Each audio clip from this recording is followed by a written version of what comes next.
దానికి నాకు బతుకు పోలిక ఉంది. బతుకు పోలిక అదేంటి?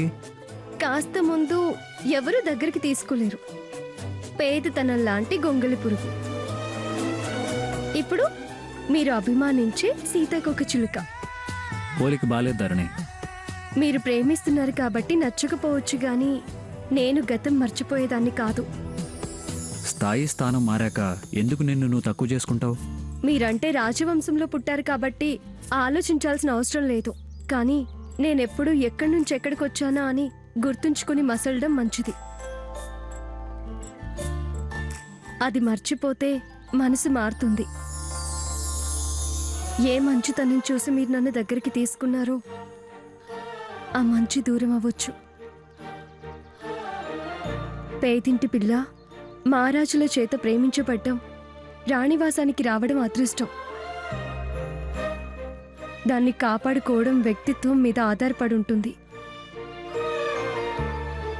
అది మారకుండా ఉండాలంటే నా పద్ధతే కరెక్ట్. కోర్స్, ఏ స్థాయిలో పుట్టినా నేను ఈ స్థాయికి ఎదిగాక అప్పటికన్నా ఎంత ఎదిగానో ఎలా ఒదిగానో నేను గుర్తుంచుకుంటాను. చూడు ధరణి, నీ విషయంలో నాకు ఎటువంటి ఒడిదుడుకులు రావు. అదేంటి రోజు చూస్తూ కూడా అలా మాట్లాడతారు? వాళ్ళ ప్రయత్నాలు నీకు శాశ్వతంగా ప్రమాదం తెచ్చిపెట్టవు. త్వరలో వాళ్ళేంటో వాళ్లకే తెలిసొచ్చేలా పెళ్ళయ్యేలోపు చేస్తాను. పెళ్ళయ్యాక వాళ్లతో శత్రుత్వం పెంచుకుంటే కారణం నేనే అవుతాను.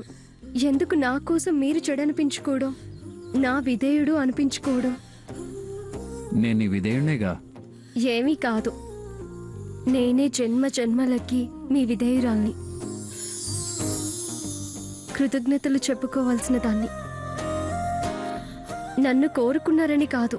ధరణి, మనం సరదాగా సమ్మర్ క్యాంప్కి వచ్చాం, ఫ్లాష్ బ్యాక్లు చెప్పుకోవడానికి కాదు. ఏంటి, కోపం వచ్చిందా? కాదు, బోర్ కొట్టిస్తున్నాను అని బాగా గుర్తు చేశారు కదా. చాచా, అదేం కాదు నా ఉద్దేశం. నేను మీ ఉద్దేశం అని అనలేదు, ఏదో అలా డైవర్ట్ చేశాను. ఏమండి, ఇది ఫారెస్ట్ కదా, జంతువులు ఏమైనా ఉంటాయేమో. మనం టైగర్ జోన్లో లేము, సేఫ్ జోన్లోనే ఉన్నాం.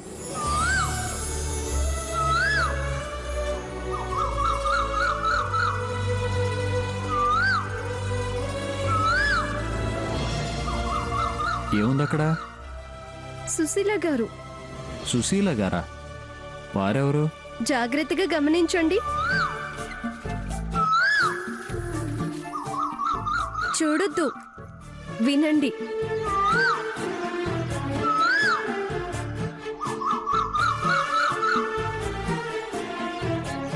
కూ,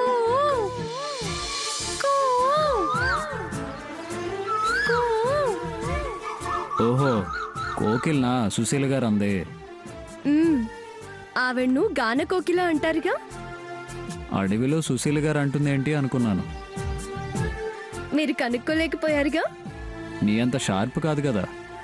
దీన్నే వెక్కిరింపు అంటారు. నేను ఒప్పుకోలు అంటాను.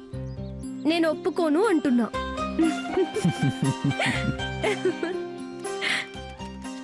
ఏంటి అలా చూస్తున్నావు? మీకు పొగడ్డం బాగా తెలుసని.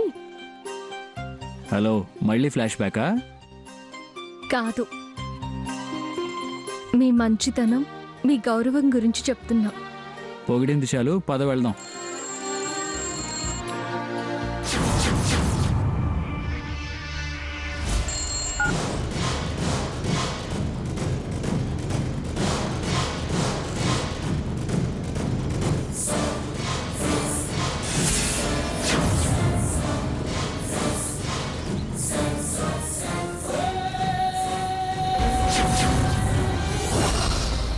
మేడం ఫోటో పంపించిన అమ్మాయి పక్కన ఎవడో ఉన్నాడు కదరా, ఎలా కిడ్నాప్ చేస్తావు? ఫాలో అవుదాం, ఛాన్స్ వస్తే చేద్దాం. ఇక్కడైతే అసలు కిడ్నాపే అనుకోరు. ఏ జంతువో గొంతు కొరికి ఎత్తుకెళ్ళిందనుకుంటారు. నువ్వు చెప్పేది కరెక్టేరా సాధు. కాపు కాస్తూ వెళ్దాం పద. పద ఆ కొండ చాటుకెళ్దాం పద.